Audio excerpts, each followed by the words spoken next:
a rural town where I was transferred to. I was sent away because I'm incompetent, that's what I thought. The one who reached out to me was a beautiful boss. I'm Ted, 28 years old. I work for a company that manufactures welfare equipment, but I was transferred from the head office and came to this rural town. I wanted to be of help to someone. That's why I joined this company. I was devoted to developing products for welfare equipment, but it seems that I, who was sent away, was indeed incompetent. When I entered the modest-sized office compared to the headquarters, there's a friendly atmosphere all around. So you're Ted, huh? Nice to meet you. I'm Sarah, assigned to assist you until you get accustomed. Feel free to ask if there's anything you don't understand.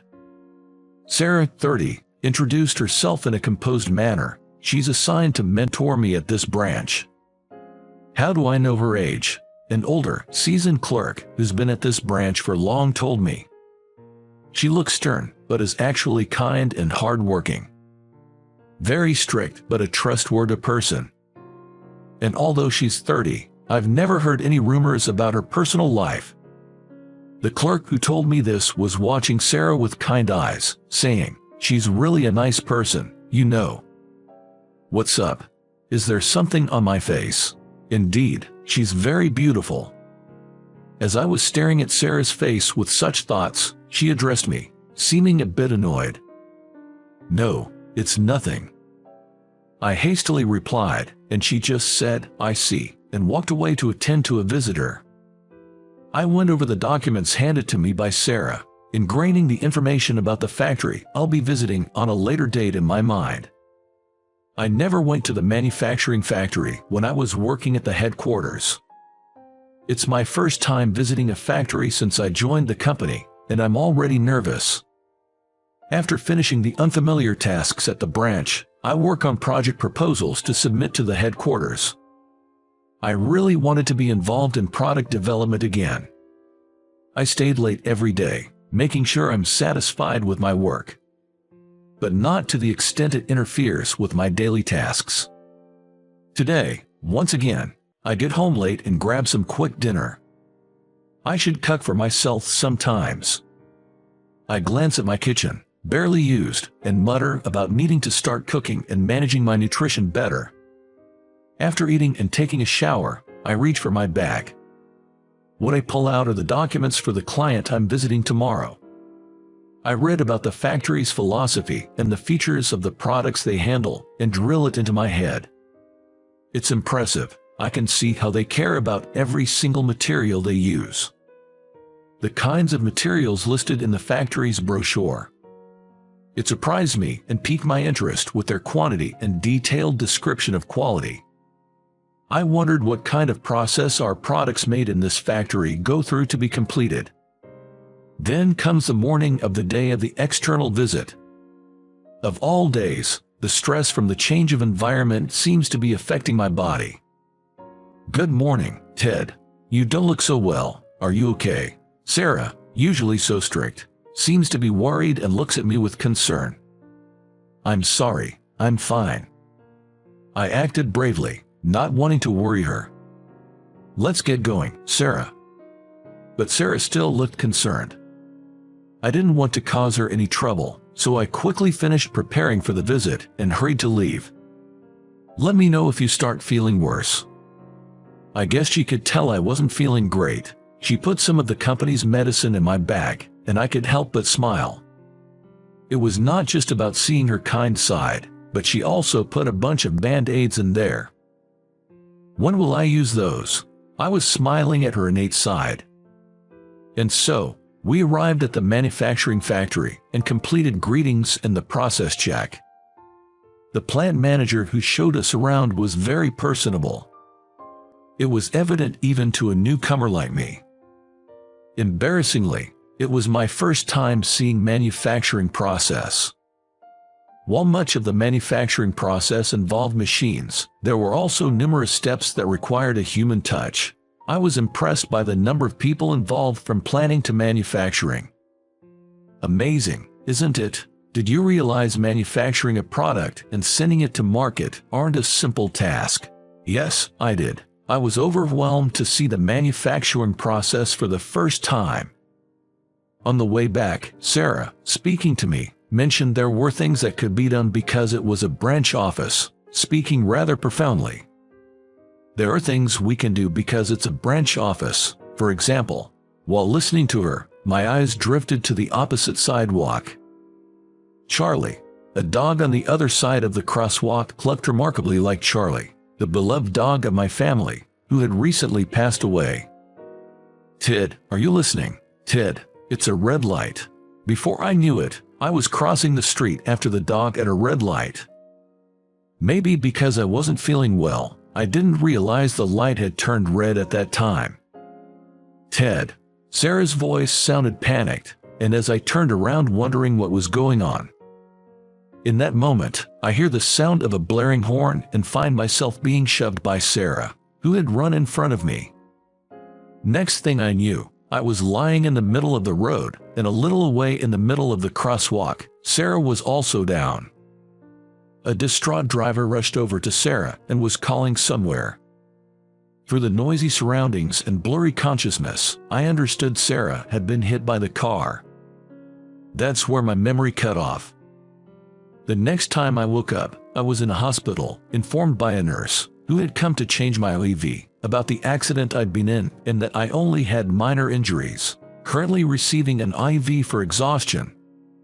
Is the woman who helped me all right? What worried me was the absence of Sarah. At that time, Sarah had taken the hit instead of me. The image of her collapsing to the ground won't leave my mind. I kept telling myself she must be all right, but her not being here was making me anxious. The not-so-friendly nurse simply said she was fine and left. I felt relieved, at least, knowing she was safe. Once my IV was finished, I went to the room Sarah was in, as I was told. Sarah, it's dead. I knock and call out, and a woman who looks exactly like Sarah comes out. Who might you be? Caught off guard by her harsh tone, I'm pondering how to respond when Sarah helps me from inside the room. Mia, let him through, he's my co-worker. With that word, the reluctant woman let me in and left to finish her admission procedures. Sarah, I'm really sorry. The first thing out of my mouth is an apology for causing her injuries. I bowed my head and apologized repeatedly, but Sarah forgave me without blaming me.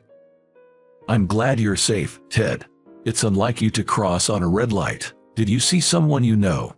Sarah had bruises on one leg and a broken arm. Fortunately, her head didn't take a heavy blow, and she regained consciousness quickly. Despite her condition, she's working on her laptop. Faced with her question, my expression clouded over. I saw a dog that looked just like my deceased pet and ran after it. I thought she might get mad for such a reason, but I've never been good at lying, so I told her the truth. I saw a dog that looked exactly like my pet, who passed away recently, and I ran after it despite the light being red. I'm sorry. I was ready to be scolded this time when I apologized for the second time, but she spoke to me again in a gentle voice. So that's what happened. That must have been tough. I widened my eyes at her unexpected words. It wouldn't be unreasonable if she scolded me for almost getting into an accident chasing a dog, thinking I was messing around. That's what I thought. But Sarah stopped typing on her computer and looked straight at me, and for some reason, my heart started to pound loudly. I'm done with the paperwork. At this, her returning younger sister shot me a glance as if surprised I was still there. She then quickly shifted her gaze back to Sarah and spoke about how her job was keeping her so busy that she couldn't visit every day, and that while she wanted to help out after the discharge, doing so daily would be difficult. Sarah smiles and says there's no need to worry, but I start to worry too, thinking about the challenges she must be facing trying to live as usual while restricted by her injuries. Knowing that all of this happened because of me, I found myself offering to help before I realized it. If it's not too much trouble, may I visit and help out with everyday tasks? The first to react to my sudden proposition was her younger sister. It would definitely be a problem. I don't want an unknown man coming in and out of my sister's apartment. She seemed to regard me as suspicious and got defensive. However, this reaction was probably natural. If I had a sister and were in the same situation, I would surely react the same way. I just wanted to be of some help, but I needed to think of another way. Thinking this, I was about to retract my earlier words when Sarah made an unexpected remark. If Mia is busy, maybe I should ask Ted to help. That way, he can also help with work at home. Her younger sister was trying her best to stop it, but with that one sentence from Sarah, my suggestion was accepted. Once she makes up her mind, she doesn't budge, it seems. Her younger sister, appearing resigned, started dividing responsibilities with me. She still had her guards up, so she took charge of the laundry, coming in once a week on rotation, and I would help with the other household chores after finishing work. Until the discharge, I would visit every day, reporting on work and delivering any requested items. If you harbor any inappropriate feelings toward my sister, I will never forgive you. Her younger sister, apparently very protective of her sibling, kept reiterating this point with utmost emphasis. Don't worry, and Sarah, thank you for understanding. I will do my best. Her younger sister, still wary, continued to glare at me, but Sarah bowed her head in a gesture of goodwill and smiled. Every day thereafter, I went to the hospital after finishing work. Wanting not to inconvenience her workplace, I would compile work documents for Sarah and deliver parcels received from her sister. Such days continued for 2 weeks, and Sarah was able to be discharged. Even after being discharged, she needed rehabilitation for a while, and to make sure she faced no inconvenience in her daily life, I continued visiting her every day after work. The only change was, instead of a hospital room, now it was Sarah's room. Ted, thank you for everything. It's been a big help having you cook and clean since it's difficult doing it all alone. At first, I myself was reluctant to enter a woman's apartment every day, but thanks to Sarah seeming not to mind at all, I quickly got used to it. It's only natural since I caused the injury. Really, don't worry about it. Our conversation remained casual, but every day I was impressed watching her work nonstop on her computer, even with her arm impaired.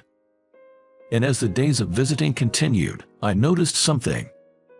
Ted, did you put tea in the tea maker? That wasn't me. You made it yourself yesterday. It was, surprisingly, her clumsiness. There were numerous occasions where she nearly fell over nothing, and it had me on edge. Ted, this comedian is a must-watch. If the TV was on, she would immediately switch it to a comedy show and passionately discuss her recommended comedians. Occasionally, she would show an unguarded smile. Day by day, I was beginning to see Sarah as a member of the opposite sex. Of course, not in any inappropriate way. Who was supposed to be the reliable and capable boss, seemed adorable and charming now. You're not doing anything with my sister, are you?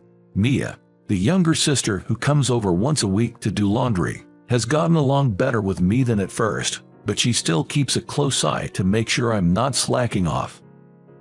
Don't worry, I don't have the nerve to do so. True.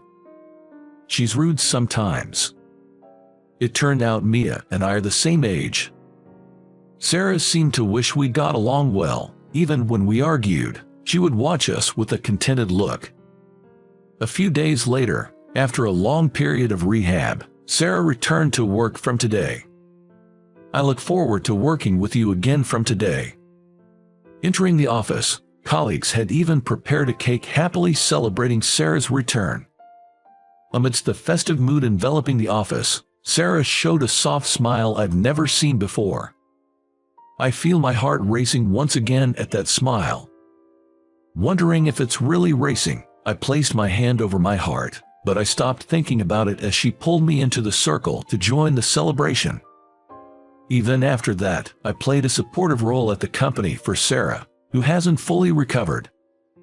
She graciously accepted my offer and has been leading a busy life. After work, I stayed back to work like before. The desire to return to the headquarters was strong, and I couldn't give up.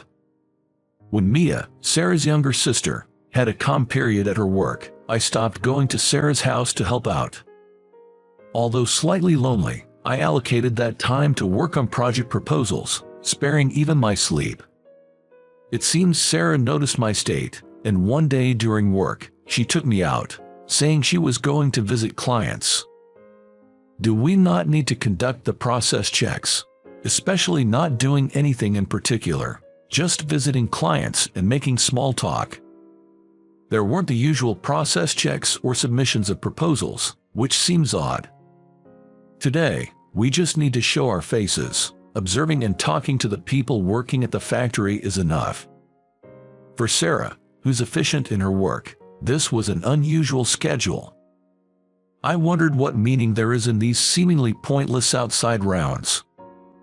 The answer remained elusive as work hours came to an end.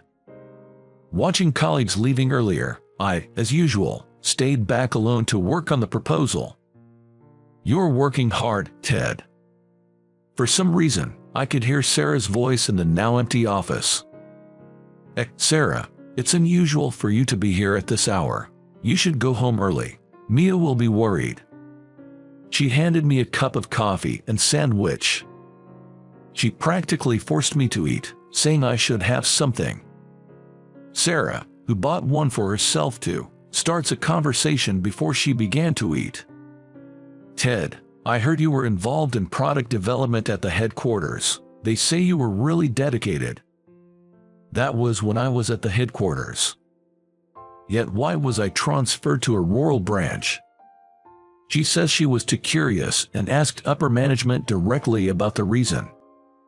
You may think you were transferred because you were incompetent, but that's a big misunderstanding. Her approach, as if she's seeing right through my heart, made me stop eating and look straight at Sarah. "The headquarters wants you to build a production line for the products." These were the words said to me when I was transferred, by my boss at the time. But back then, I thought they were just words to console me. I thought it was just a pity to be transferred from the headquarters to a rural branch. I just assumed that and left the headquarters without saying anything. Now thinking back, I felt I was quite rude. That was just a comforting word. I couldn't comprehend, and Sarah continued her words. "Ted, you are a person who can show detailed consideration. I felt it during the period you were helping me. Not everyone can do that." Sarah said, "Even the bosses at the headquarters respected my consideration, and they thought I should be involved in the process of production. I knew the passion for product development, but only by interacting with the makers, we can make better things. And to support such people is what the company values the most," she taught me. Just submitting product plans and having them made. Such a relationship should not be taken for granted. For that reason, they want me to play a role in connecting the company and the makers. That's what Sarah told me. From that conversation, I realized the words my boss said to me at that time were not lies. At the same time, I realized that I was too attached to the title of the headquarters and missed many things. There are realities I wouldn't have known if I hadn't come to the branch. There must be many employees like me. So, Ted, you are not incompetent, you are expected. You were transferred to improve the future of the company. At her last words, tears came to my eyes. Because I thought I was incompetent. The tight string of needing to work hard was slowly cut, and I felt relieved. "I'm glad. I thought there was nothing I could do." While sobbing, Sarah gently stroked my back until I calmed down. And from this day forward, I decided to reconsider the way I work. I stopped sticking to the headquarters and increased my visits to clients. The bosses appreciated my consideration. If that can be of help to someone, save someone, and be reflected in my work, I want to do my best with what I can do now to lead to the development of better products. For that, the exchange of opinions between those who think and those who make is important. A place for interaction through the internet. I succeeded in creating such new connections between companies. However, another change came about within me after that.